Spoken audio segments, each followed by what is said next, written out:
Hello दीदी।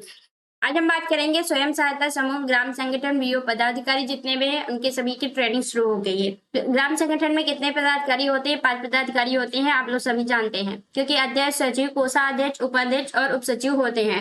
पांचों जो आपके ग्राम संगठन के पदाधिकारी हैं उनकी ट्रेनिंग 3 सितंबर से शुरू होने वाली है, इसलिए आप लोग ट्रेनिंग पर जाने के लिए सभी जितने भी पदाधिकारी हैं वो तैयार हो जाए। ट्रेनिंग पर आप लोगों को बताया जाएगा कि आप लोग इतने समय से जैसे ग्राम संगठन चला रही थी तो बहुत सारी अध्यक्ष दीदी थी, सचिव दीदी थी, उन्हें रजिस्टर लिखना नहीं आता था। बहुत सारी दीदियां ऐसी थी जिन्हें पता नहीं था कि हम अध्यक्ष के पद पर है, लेकिन कौन कौन से कार्य करने हैं, सचिव के पद पर है, हमें क्या कार्य करना है। तो आप लोगों को ये सारी जुड़ी हुई समूह से सारी ग्राम संगठन की और समूह की जानकारियां दी जाएंगी कि आपको समूह में किस तरह से अपना रोल निभाना है तथा ग्राम संगठन में आपको क्या क्या कार्य करने होंगे। आपको उसी तरीके से अपने ग्राम संगठन में कार्य करने होंगे तथा आपको ग्राम संगठन में किन किन पदाधिकारियों को, किन किन समूह के सदस्यों को, किन किन कैडरों को बुलाना है मीटिंग्स में, उनकी भी जानकारी आप लोगों को दी जाएगी। इसके साथ ही ग्राम संगठन के जो पदाधिकारी होते हैं उन्हें अष्टक नियम की सूचना भी दी जाती है। वहां पर आपको ट्रेनिंग में अष्टक नियम के बारे में विस्तार से बताया जाएगा कि आप लोगों को ग्राम संगठन में जो अष्टक नियम होते हैं उन्हें कैसे फॉलो करना है तथा उन पर कैसे कार्य करने होते हैं। इसलिए हमारी सोच है कि आप लोग जो है ये ट्रेनिंग में जाने से पहले आप एक बार अष्टक नियम का पालन जरूर कर लीजिए और पढ़ लीजिए कि अगर आप लोग आप बता पाएंगे ट्रेनिंग पे, आपसे जब पूछा जाएगा कि ग्राम संगठन के अष्टक नियम क्या है और अगर आप बता लेंगे तो यही एक छप बन जाती है अधिकारियों के मन में जो आपकी ट्रेनिंग कराते हैं कि ये दीदी इनके वहां पर इनके ब्लॉक में बहुत अच्छे तरीके से कार्य किए जा रहे हैं। इससे आपका नाम भी और आपके ब्लॉक का भी नाम उज्जवल होता है। इसलिए आप लोग पहले एक बार अष्टक नियम जरूर देख लीजिएगा। इसका वीडियो हमने पहले ही डाल दिया है, आप लोग हमारे चैनल को सब्सक्राइब करके हमारा अष्टक नियम वाला वीडियो भी देख सकते हैं। और आगे देखते हैं, आपको बात करनी होगी कि ग्राम संगठन की जो अध्यक्ष थी, बैठक हुई थी पहली, उसमें आपको क्या प्रस्ताव लिखाए गए थे तथा किन किन विषयों पर चर्चा की गई थी, आप ये सभी देख के जाइए, तभी आप लोग वहां पर अच्छे से ट्रेनिंग कर पाएंगे और ट्रेनिंग में पूर्ण भागीदारी निभा पाएंगे। ग्राम संगठन की जो बैठक होती है, जो ट्रेनिंग दी जाती है तथा उसमें ट्रेनिंग में जो अध्यक्ष होती हैं उन्हें का मेन रोल होता है। उसी के साथ इस समय बुक कीपर की भी ट्रेनिंग आपके साथ ही चल रही है, तो बुक कीपर दीदी जो होंगी वो भी आपको महत्वपूर्ण कदमों पर जो भी सुनिश्चित बिंदु होंगे उन पर भी बात कर लेंगी। इसके साथ ही आप लोगों को बताया जाएगा कि जब आपकी ट्रेनिंग खत्म होगी, लास्ट ये बताया जा रहा है कि 15 दिन की ये ट्रेनिंग चलती है। जो आपके ग्राम संगठन के पदाधिकारी होते हैं उनकी 15 दिन की ट्रेनिंग चलती है, लेकिन अगर कहीं कहीं पर ये ट्रेनिंग पार्ट में डिवाइड कर दी जाती है। पार्ट में डिवाइड करने का मतलब है कभी कभी जैसे 15 दिन की ट्रेनिंग है, पहले दिन 5 बार, पहले मतलब जो ट्रेनिंग कराएगी पहले चरण में तो 5 दिन की करा दीजिए, फिर दूसरे चरण में 5 दिन की कराई जाएगी और फिर तीसरे चरण में 5 दिन की। लेकिन कहीं कहीं पर ये ट्रेनिंग पूरे 15 दिन की एक साथ करा लेते हैं। तो अगर आपकी 15 दिन की ट्रेनिंग पूरी हो जाएगी तो आपको वहां पर आपका प्रमाण पत्र दिया जाएगा कि ये जो कैडर्स हैं उन्हें की ट्रेनिंग हो चुकी है और वो अब अपने कैडर के पद पर कार्य करने के लिए पूरी तरह से सशक्त है।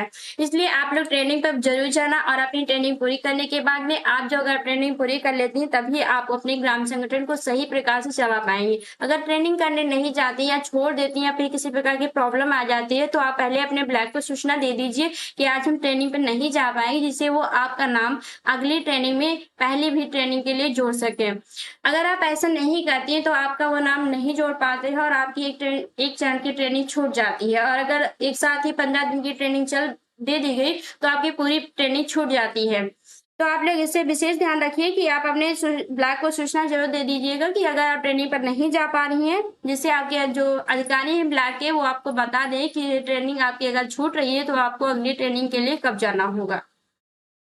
इसी के साथ हम बता रहे हैं कि ग्राम संगठन की जो ट्रेनिंग है ये आप लोगों को एक विशेष सूचना देती है कि क्योंकि इसमें आप लोगों को कुछ मुख्य बिंदु बताए जाते हैं तथा इसमें कैसे मतलब कि स्वयं सहायता समूह के बारे में भी बताया जाता है कि जो आपको समूह सहायता समूह होते हैं उनको आपके ग्राम संगठन से ही ऋण मिलता है। तो आपको जो ऋण देना होता है उसमें आप कैसे किस समूह को ऋण देंगी, उसके लिए क्या नियम है, ये भी इन बारों में भी बात की जाती है। अगर आप नियम नहीं जान पाती हैं तो आपको ऋण देने में दिक्कत होगी, और जब आप ऋण देने में दिक्कत होगी तो आपको किसी भी प्रकार का फायदा ग्राम संगठन में नहीं होता, क्योंकि अब भी ये सब जब आपका ग्राम संगठन बना था तो भी आपको बताया गया था कि ग्राम संगठन का काम क्या है।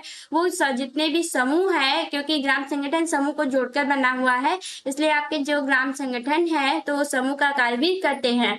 तो जो आपके किसी के 5 से कम नहीं होते हैं समूह, जब ग्राम संगठन बनता है और 20 तक के समूह बनते हैं, मिलाकर एक ग्राम संगठन बनाया जाता है। तो उस 20 जो आपके ग्राम संगठन में समूह जुड़े होते हैं उनका सबका कार्य करना होगा, और जितनी अधिक आप सशक्त होंगे आपके ग्राम संगठन में, उतना अधिक पैसा भी आएगा और आप उतनी ही ज्यादा अपने ग्राम संगठन का नाम बढ़ा सकेंगे और रोजगार के नए अवसर भी बना सकेंगे।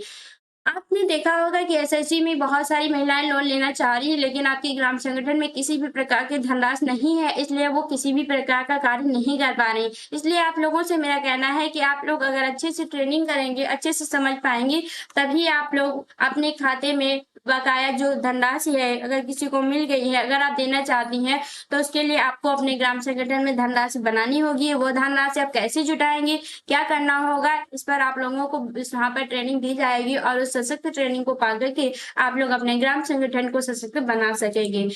इसी के साथ हम बता दे रहे हैं कि ग्राम संगठन की जो बैठक होती है, इसमें आपको कुछ क्वेश्चन भी पूछे जाते हैं। तो अगर हम आपको बता दे रहे हैं इसी वीडियो में, अगर आप ऐसे नॉर्मल क्वेश्चन पूछे जा रहे हैं तो आप उनका उत्तर जरूर दे दीजिएगा, और ये तैयारी करके जाइएगा कि हर एक अध्यक्ष सचिव कोषाध्यक्ष उन्हें पूरी तरीके से अपना परिचय याद होना चाहिए, प्रार्थना याद होनी चाहिए। अगर प्रार्थना और परिचय नहीं याद है तो इसका मतलब है आप खुद ही सशक्त नहीं है। इसलिए आप लोग अपनी प्रार्थना, अपना परिचय, अपना पूरा परिचय दीजिएगा, और परिचय देने के लिए भी हमने वीडियो बनाया है, इसलिए आप वीडियो को जरूर देख लीजिएगा। तीसरा क्वेश्चन आता है कि आपसे पूछ सकते हैं कि आपके ग्राम संगठन जो है उसमें कितने पदाधिकारी है। तो हमने आपको पहले बता दिया, आपके ग्राम संगठन में 5 पदाधिकारी होते हैं।